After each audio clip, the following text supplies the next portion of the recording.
ফাতেমা একটা নারীর গল্প। ফারিন আর আমার এটা প্রথম কাজ। সেই সময়ও ফারিনের এটাই প্রথম সিনেমা ছিল আর আমার সেকেন্ড ফিল্ম। তো এক্সাইটমেন্টটা তো আছেই। আর ফারিন এখানে দুর্দান্ত অভিনয় করেছে এবং এটার জন্য সে অনেক পুরস্কারও পেয়েছে।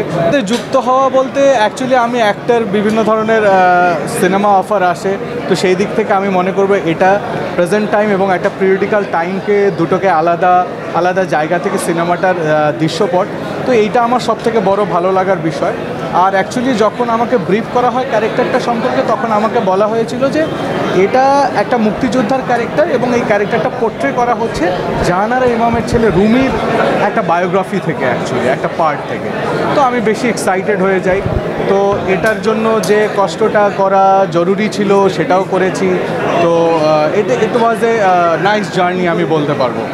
আর আরেকটা জিনিস হচ্ছে, এইটা আমি যদি বলি সেই দিক থেকে এটা আমার সেকেন্ড ফিল্ম ছিল শ্যুটে যাওয়া বা শ্যুট শুরু হওয়ার, তো সেই দিক থেকে এক্সাইটমেন্টটা অনেক বেশি ছিল এই সিনেমাটা নিয়ে। তো এতদিন পর, এত প্রত্যাশার পরে সিনেমাটা আজকে হলে আসছে, আপনারা সবাই দেখবেন। আশা করি সবারই ভালো লাগবে, আর আমার তো ভালো লাগা আছেই। আপনার ক্যারেক্টারটা নিয়ে যদি ক্যারেক্টারটার নাম হচ্ছে রাগিব। তো এই ক্যারেক্টারটা একটা মুক্তিযোদ্ধা এবং তার গার্লফ্রেন্ড থাকে সুবর্ণা। তো রাকিবকে একসময় ধরে নিয়ে যাওয়া হয় এবং ক্যাম্পে 15 দিন বিভিন্ন ক্যাম্পে তার উপরে নির্যাতন করা হয়। তো এই ক্যারেক্টারটার ফিলোসফিটা হচ্ছে এটার ভিতরেই। এবং আরেকটা জিনিস শুরু হয় ক্যারেক্টারটা, যেটা হচ্ছে 71 যুদ্ধের মধ্যে এরকম চারিদিকে পরিস্থিতিটা এরকম থাকে যেখানে এরা শুধু এদের ভালোবাসা শুরু হয়, তারপরে তাদের লাইফের স্ট্রাগল ভালোবাসা নিয়েই, তারপরে বাকিটা সিনেমাই দেখবেন। তাসনিয়া ফারিন যেহেতু রয়েছেন, তার সাথে কাজের অভিজ্ঞতাটি কেমন ছিল? বরাবরের মতোই খুবই ভালো। আমি বললাম তো, ফারিন আর আমার এটা প্রথম কাজ। সেই সময়ও ফারিনের এটাই প্রথম সিনেমা ছিল আর আমার সেকেন্ড ফিল্ম। তো এক্সাইটমেন্টটা তো আছেই। আর আরেকটা জিনিস যেটা আমি বলবো যে আপনারা জানেন এই ফিল্মটা বিভিন্ন দেশে বিভিন্ন পুরস্কার নিয়ে এসছে।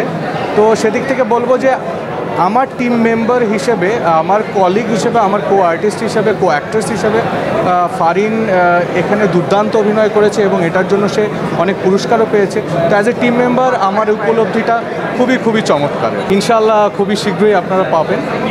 আমি এখন একটা ফিল্ম শ্যুট করছি নিঃশব্দে নামে। ফিল্মটা অক্টোবরে রিলিজ হবে। ফিল্মটা ডিরেক্ট করছেন শারিয়ার রহমান। তো আশা করি আপনাদের ইচ্ছা যেটা আশা সেটা পূরণ হয়ে যাবে এই ফিল্ম। যেটা বলবো সেটা হচ্ছে অ্যাকচুয়ালি ফাতেমা আমরা বলছি যে একটা নারীর গল্প, বাট নারীর দৃষ্টিকোণ থেকে আমরা আসলে আমাদের পুরো সমাজ এবং দুটো প্রেক্ষাপটকে দেখছি। তো আশা করি আপনাদের অনেক বেশি ভালো লাগবে ফাতেমা। আর যেটা আমি বলবো সেটা হচ্ছে যে আপনারা যেরকম একটা ধারাবাহিকতা রাখছেন এখন সিনেমা দেখার, যে প্র্যাকটিসটা শুরু হয়ে গেছে আমাদের দেশে, তো আমি চাইবো যে প্লিজ আপনারা যারা দর্শকরা আমাদের সিনেমা দেখে আমাদেরকে অনুপ্রাণিত করছেন, তারা আসলে এই ধারাটা অব্যাহত রাখবেন। এবং আমি এবং আমার কলিগরা এবং আমার যারা আছেন, যারা ভালো ফিল্ম মেকাররা আছেন, ফিল্ম বানাচ্ছেন, তো এবং আমরা যারা অ্যাক্টররা আছি, আমরা চেষ্টা করে যাব এবং আপনাদের আরও ভালো সিনেমা উপহার দেওয়ার জন্য।